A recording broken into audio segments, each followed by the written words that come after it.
بسم اللہ الرحمن الرحیم۔ تو آج کے درس میں ہم اس پہ گفتگو کریں گے کہ اگر ایک آدمی دوسرے پر جبر کرتا ہے، اکراہ کرتا ہے، اس کو فورس کرتا ہے کہ اپنی کوئی چیز بیچ لو، تو ایسی صورت میں تو یہ بے فاسد ہوتی ہے، اس لیے کہ اس میں رضامندی جو ایک ضروری چیز ہے خرید و فروخت کے معاملات میں، تو وہ رضامندی نہیں پائی جاتی، لہٰذا ایسی بے فاسد ہے۔ اور فریقین پر لازم ہے، خریدنے والے پر لازم ہے کہ اس معاملے کو ختم کرے اور جو چیز کا مالک ہے اس کو اپنی چیز واپس کرے، اور بعد میں اس سے ریکویسٹ کر لے، اگر وہ آزادانہ مرضی سے وہ چیز اس کو بیچتا ہے تو ٹھیک ہے، اگر نہیں بیچتا تو اس کے اوپر کوئی جبر نہیں کر سکتا۔ تو جبر کا عام اصول تو یہ ہے، البتہ کچھ صورتیں اس سے مستثنیٰ ہے جس میں شرعی حوالے سے جبر کیا جا سکتا ہے اور ایک آدمی کو اپنی ملکیت بیچنے پر مجبور کیا جا سکتا ہے۔ اب یہ اس صورت میں ہوتا ہے کہ کسی کے اوپر کسی دوسرے کا کوئی شرعی حق ہے اور وہ اس کو ادا نہیں کرتا، تو حاکم وقت کے پاس اختیار ہوتا ہے کہ جو مقروض آدمی ہے، جو ڈیٹر ہے، اس کو مجبور کرے کہ وہ اپنی چیزیں فروخت کر کے قرض خواہ اور لینڈر کا جو حق ہے وہ ادا کرے۔ اس طرح کسی شخص نے ذخیرہ اندوزی کی ہے تو ذخیرہ اندوزی کرنے والا ہارڈر اس کو مجبور کیا جا سکتا ہے کہ جو ضرورت کی چیزیں اس نے عوام سے روک رکھی ہے تو وہ یہ چیزیں عوام کو فروخت کرے منصفانہ قیمت پر، تاکہ ان کی ضرورت پوری ہو۔ تو خرید و فروخت کے عام اصول میں تو جانبین کی آزادانہ مرضی اور فری ول ضروری ہوتا ہے، اس کے بغیر معاملہ فاسد ہوتا ہے، لیکن یہ جو دو صورتیں ہیں یہ اس عام اصول سے مستثنیٰ ہے، کیونکہ ان صورتوں میں اگر عام اصول پر عمل کیا جائے گا تو لوگوں کے حقوق ضائع ہو جائیں گے اور لوگ ضرر اور تکلیف میں پڑ جائیں گے، لہٰذا نظریہ ضرورت کے اصول کے تحت یہ جو مسائل ہے یہ اس عام اصول سے اور جنرل رول سے مستثنیٰ ہے۔ اب آگے ہم ان دو قسموں کی کچھ ضروری وضاحتیں اور جو ضروری تفصیلات ہیں وہ پیش کرتے ہیں۔ پہلی بات تو یہ ہے کہ کسی کے ذمے میں جب دوسرے کا کوئی واجب الادا حق ہو، لیجیٹیمیٹ رائٹ ہو، مثلاً کسی کا قرض اس کے لائبلٹی میں اور ذمے میں ہے، یا کسی سے کوئی چیز خریدی ہے اور اس کی قیمت اور پرائس اس کے ذمے میں لازم ہے، تو ایسی صورت میں اگر یہ شخص اپنے اوپر واجب حق کی ادائیگی نہیں کرتا اور اس میں بہت ٹال مٹول کرتا ہے جس سے دوسرے فریق کو ضرر ہو رہا ہے، اور اس ٹال مٹول کرنے والے کی کچھ مملوکہ اشیاء ہے کہ اگر ان کو بیچا جائے تو پھر حق کی ادائیگی کی صورت بن سکتی ہے،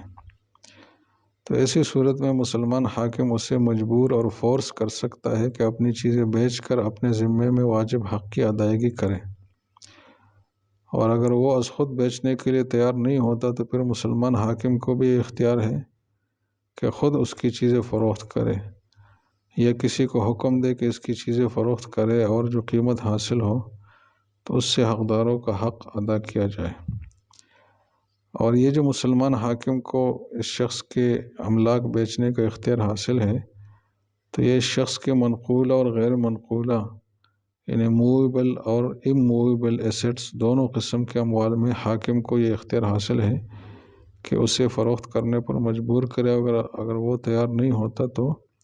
خود انہیں فروخت کر کے اس کے ذمے جو ثابت حقوق ہے لوگوں کے وہ ادا کرے۔ اس مسئلے کی دوسری صورت یہ ہے کہ ایک چیز گروی پر رکھی گئی ہے، مارگیج ہے، تو اس کو بیچا جا سکتا ہے یا نہیں، تو اس میں بھی یہ تفصیل ہے کہ اگر کسی کے ذمے کسی کا حق واجب تھا اور اس نے اس حق کی توثیق کے لیے گارنٹی کے لیے کوئی چیز بطور گروی کے مارگیج کی دی ہے تو اگر اس شخص سے اس حق کی وصولی نہیں ہو رہی تو اس صورت میں بھی مسلمان حاکم اس کو مجبور کر سکتا ہے کہ جو چیز گروی پر رکھوائی تھی اس کو بیچ کر اس سے حق کی ادائیگی کرے، اور اگر وہ نہیں کرتا تو پھر مسلمان حاکم خود یا کسی کو حکم دے کر بھی یہ چیز بیچ سکتا ہے۔ اور گروی کے حوالے سے بھی حکم عام ہے کہ وہ منقولہ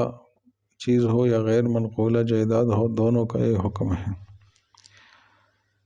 اس مسئلے کی تیسری صورت ذخیرہ اندوزی کی صورت ہے، مونوپولائزنگ،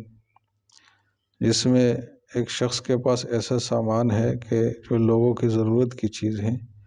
خواہ کھانے پینے کی چیزیں ہیں یا ان کے علاوہ ضرورت کی چیزیں ہیں، اور دوسری طرف یہ سامان اس شخص نے خرید و فروخت اور تجارت کے ذریعے ہی حاصل کیا ہو، میراث وغیرہ کے ذریعے نہیں ہے، اس کی زمین کی ذاتی پیداوار بھی نہیں ہے، تجارت سے اس نے چیزیں حاصل کی ہے لیکن عام مارکیٹ سے روکے رکھی ہے اور لوگوں کی اس کی طرف ضرورت ہے، اور اس کے روکنے کی وجہ سے ان چیزوں کی قیمتیں بڑھ رہی ہیں اور جو معمول کی قیمتیں ہیں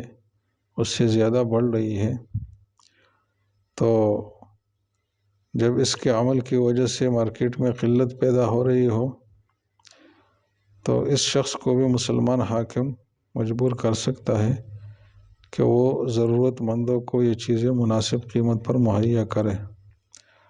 اور اگر وہ نہیں کرتا تو حاکم خود یا کسی کو وہ حکم دے کر اس ذخیرہ شدہ سامان کو مناسب قیمت پر لوگوں کو بیچ سکتا ہے،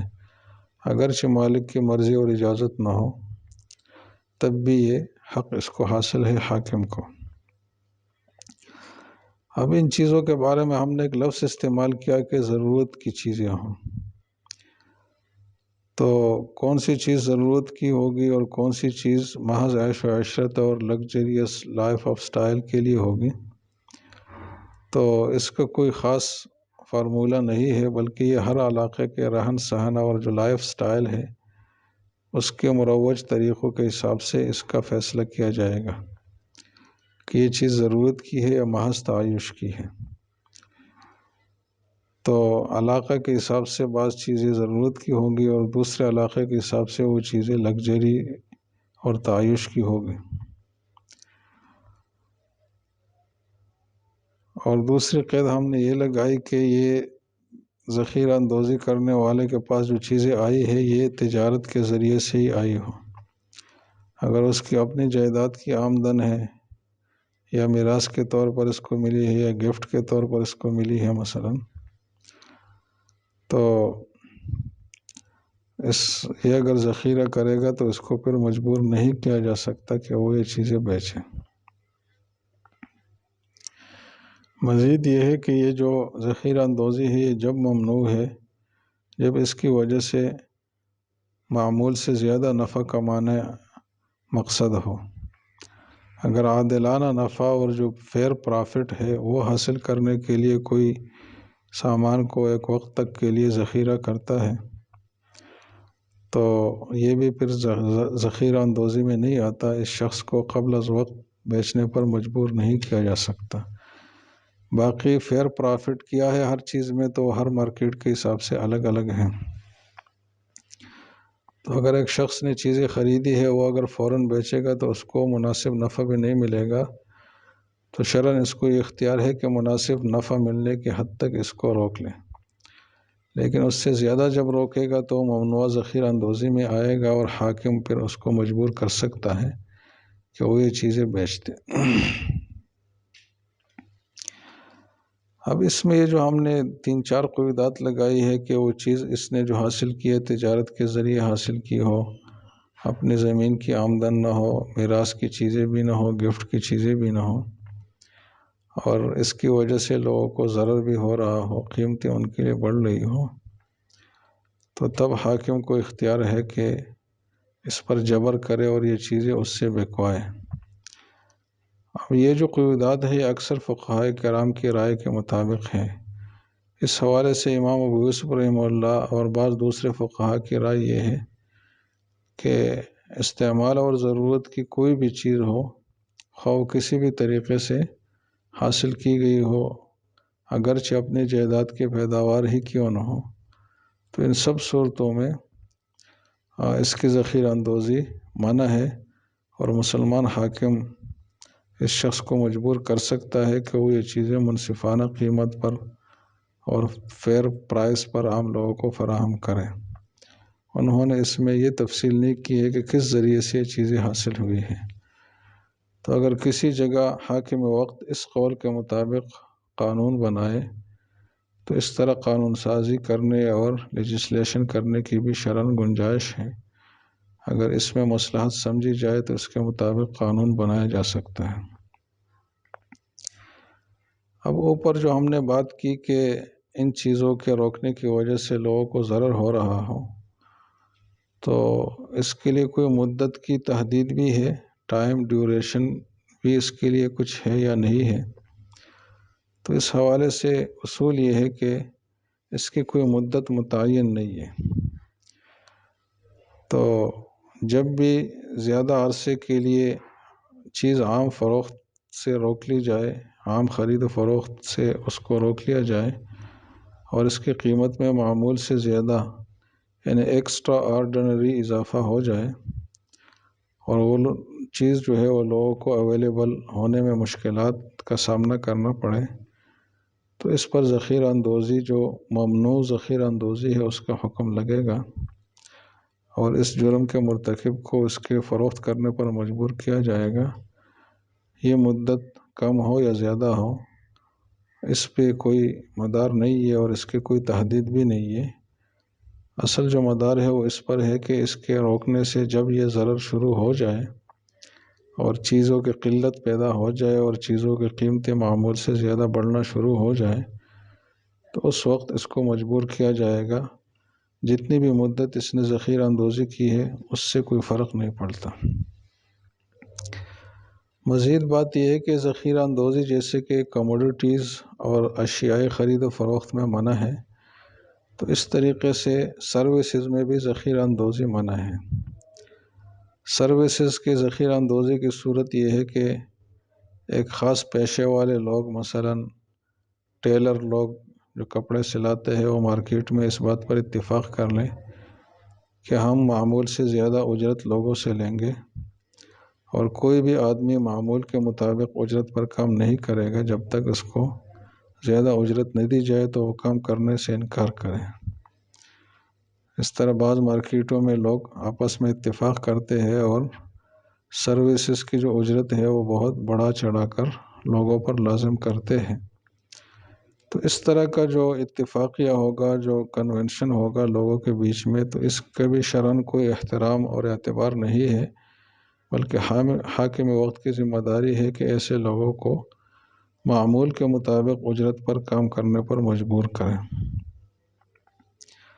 البتہ اگر کسی جگہ اجرت بہت کم مل رہی ہے، کسی چیز کی مناسب اجرت نہیں مل رہی، تو وہاں لوگ اس طرح کر سکتے ہیں کہ مناسب اجرت کے لیے اس طرح اتفاقیہ کر لیں، اور وہاں حاکم وقت کی بھی ذمہ داری ہوتی ہے کہ جو عادلانہ اجرت ہے، جو فیئر ویجز ہے، اس کے دینے کا حکم لوگوں کو جاری کرے، اور یہ جو خدمت لینے والے لوگ ہیں